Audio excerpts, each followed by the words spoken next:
Euh, on va juste essayer de schématiser. On sait que on va raisonner par rapport à un atome d'hélium. L'hélium, il a un noyau chargé positivement et autour duquel gravitent des électrons. D'accord. Selon le modèle quantique, l'électron n'a pas de trajectoire.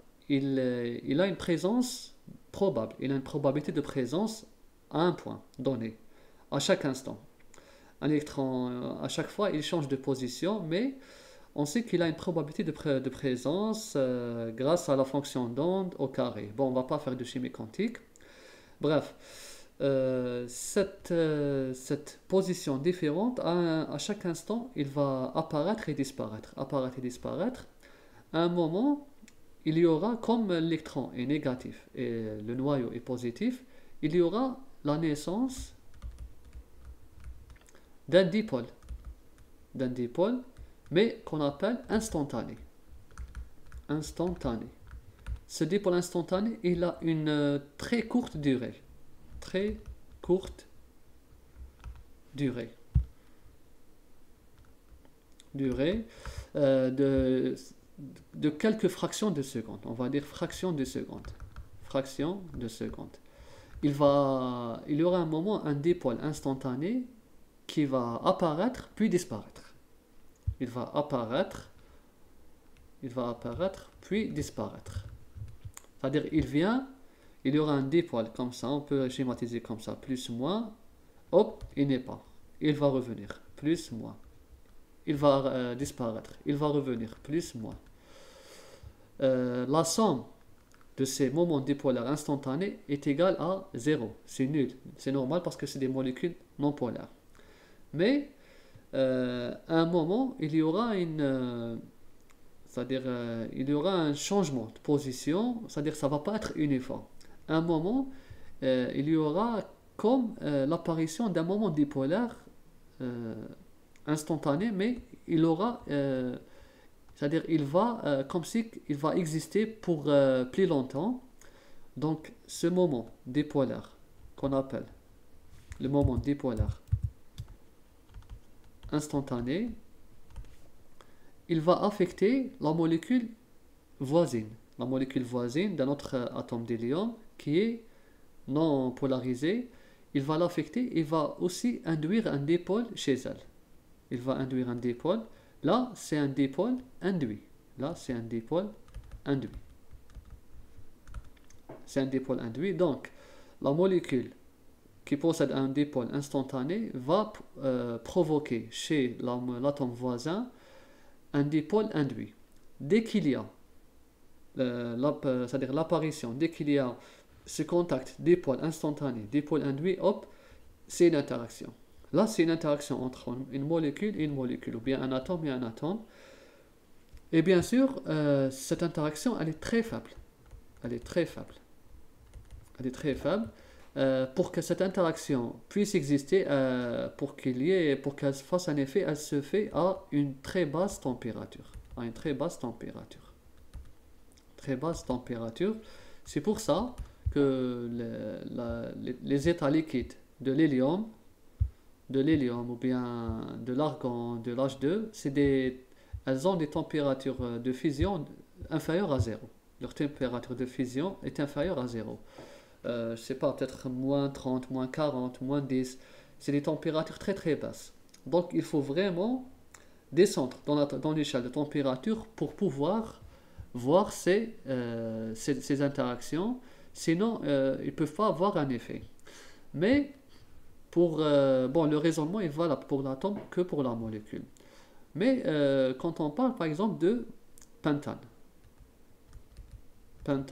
hexane, hexane, pentane ou bien hexane, c'est des molécules qui sont liquides à la température ambiante, mais très volatiles. Très volatiles. Je ne sais pas, le pentane, aux environs peut-être de 36 degrés, je pense, Celsius, la température d'ébullition. À peu près comme ça. L'hexane aussi, c'est très faible, je ne sais pas, aux alentours de 45 ou 50. Le pentane et l'hexane, c'est des molécules non polaires. non polaires. Pourquoi elles existent à l'état liquide, à la température ambiante, à l'état liquide? Car il y a des forces de dispersion. Les forces de dispersion. Les dispersions qui maintiennent l'état liquide, qui maintiennent l'état liquide des molécules. L'état liquide. Ben, c'est-à-dire pourquoi le pentane et l'hexane il est liquide alors que juste avant le butane il est gazeux, c'est un gaz. Tout simplement les forces de dispersion sont proportionnelles à quoi? Au nombre de carbone, plus exactement au nombre des électrons. Plus le nombre des électrons augmente, on a vu tout à l'heure que le dipôle instantané dépend des positions des électrons. On va imaginer qu'une molécule de cette forme, une molécule de cette forme. Là, par exemple, là, c'est le C4 qui est gazeux et là, c'est le C6. Ici, il y a un nuage d'électrons, les électrons qui gravitent autour des noyaux.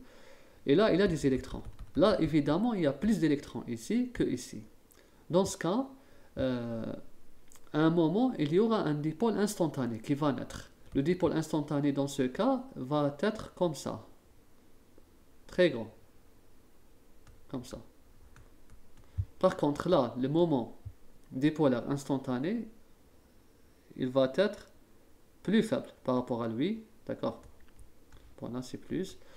Ben, pourquoi ici le dipôle instantané, le dipôle ici, il est plus important que ce dipôle instantané.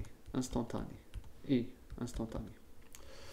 est plus important car cette molécule possède plus d'atomes de carbone et plus d'électrons.